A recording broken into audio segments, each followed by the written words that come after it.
Chairman Tehreek Insaf اور سابق وزیر اعظم عمران خان نے آج عدالت میں پیش ہونے کا فیصلہ کر لیا۔ پی ٹی آئی رہنما فواد چودھری نے اس بات کی تصدیق کی ہے کہ چیئرمین تحریک انصاف عمران خان کچھ دیر بعد لاہور ہائی کورٹ میں پیش ہوں گے۔ فواد چودھری کا کہنا تھا کہ عمران خان کے 9 مقدمات میں حفاظتی ضمانت کے لیے لاہور ہائی کورٹ میں درخواست دائر کر دی ہے۔ لاہور ہائی کورٹ نے زمان پارک آپریشن روکنے کے حکم میں توسیع کرتے ہوئے کیس کی سماعت 3 بجے تک ملتوی کر دی۔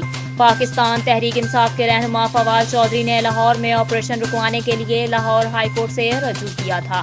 لاہور ہائی کورٹ میں زمان پارک کے باہر پولیس آپریشن روکنے سمیت دیگر درخواستوں پر سماعت کا آغاز ہو گیا۔ آئی جی پنجاب کا کہنا ہے کہ ہم نے کسی علاقے کو نو گو ایریا نہیں بنانا۔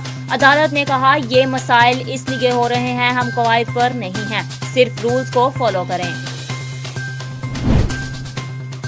آئی جی پنجاب کی جانب سے لاہور ہائی کورٹ میں chairman P T I Imran Khan کے گھر تک رسائی کے لیے درخواست دائر کر دی گئی ہے۔ آئی جی نے درخواست میں موقف اختیار کیا ہے کہ جائے وقوع اور عمران خان کے گھر بغیر کسی رکاوٹ رسائی کی اجازت دی جائے۔ جائے وقوع پر کالعدم تنظیم کے ارکان کی موجودگی کا شک ہے۔ آئی جی کی جانب سے درخواست میں کہا گیا ہے کہ اسلام آباد کے ڈی آئی جی اور کئی پولیس اہلکار زخمی ہوئے۔ زمان پارک کے کئی رہائشی 14 اور 15 مارچ کے واقعات پر اندراج مقدمے کے لیے آ رہے ہیں۔ پولیس نے 4 مقدمات درج کیے ہیں۔ توشہ خانہ کیس میں اسلام آباد ہائی کورٹ نے عمران خان کی توشہ خانہ فواد چودھری کیس میں وارنٹ منسوخی کی درخواست کو آج ہی سماعت کے لیے مقرر کر دیا۔ اسلام آباد ہائی کورٹ کے چیف جسٹس عامر فاروق درخواست کی سماعت کریں گے۔ عمران خان پر درج مقدمات کی تفصیل فراہم سے متعلق درخواست کی سماعت بھی آج ہی ہوگی۔ رجسٹرار آفس نے عمران خان کی وارنٹ معطل کرنے کی درخواست پر اعتراضات عائد کر رکھے ہیں۔ قبل ازیں عمران خان نے وارنٹ منسوخی کا فیصلہ اسلام آباد ہائی کورٹ میں چیلنج کیا تھا۔ عمران خان کی جانب سے ان کے وکیل خواجہ حارث کی جانب سے دائر درخواست میں موقف اختیار کیا گیا کہ انڈرٹیکنگ تسلیم کر کے پولیس کو گرفتاری سے روکا جائے اور درخواست پر آج ہی سماعت کی جائے۔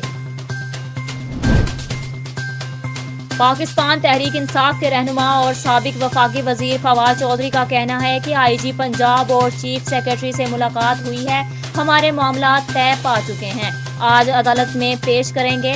لاہور ہائی کورٹ میں میڈیا سے گفتگو کرتے ہوئے انہوں نے کہا کہ آئی ایم ایف کے ساتھ ڈیل نہیں ہو رہی۔ شہباز شریف اس ملک کی تباہی کے ذمہ دار ہیں، پیٹرول سمیت ہر چیز مہنگی کر دی ہے۔ لوگ بچوں کو پیدل سکول چھوڑنے جاتے ہیں کیونکہ پیٹرول ڈلوانے کے پیسے نہیں ہوتے، لیکن حکومت دن رات عمران خان کے پیچھے لگی ہے۔ وزیر اعظم شہباز شریف کی زیر صدارت کابینہ کا اجلاس ہوا، جس میں کابینہ نے مختلف فیصلوں کی منظوری دے دی۔ وزیر اعظم شہباز شریف کی زیر صدارت وفاقی کابینہ کا اجلاس ہوا۔ اجلاس میں کابینہ نے وکلا تحفظ بل 2023 کی منظوری دے دی۔ کابینہ کی قانون سازی سے متعلق کمیٹی نے وکلا تحفظ بل کی منظوری دی تھی۔ ذرائع کے مطابق وفاقی کابینہ نے اقتصادی رابطہ کمیٹی کے فیصلوں کی توثیق کر دی۔ کابینہ نے سکھ گردوارہ پر بندک کمیٹی کی تشکیل 9 کی منظوری دے دی۔ ذرائع کے مطابق ترکیہ اور شام کے زلزلے متاثرین کی امداد کے لیے این ڈی ایم اے کو 10 ارب روپے جاری کرنے اور سوئی ناردرن کو کمرشل بینکوں سے قرضوں کے حصول کے لیے 50 ارب روپے بینک گارنٹی دینے کی منظوری دے دی۔ پنجاب اسمبلی کے انتخابات کے لیے کاغذات نامزدگی جمع کروانے کا عمل مکمل ہو گیا۔ الیکشن کمیشن کے مطابق پنجاب میں 297 حلقوں میں 8422 امیدواروں نے کاغذات نامزدگی جمع کروائے ہیں۔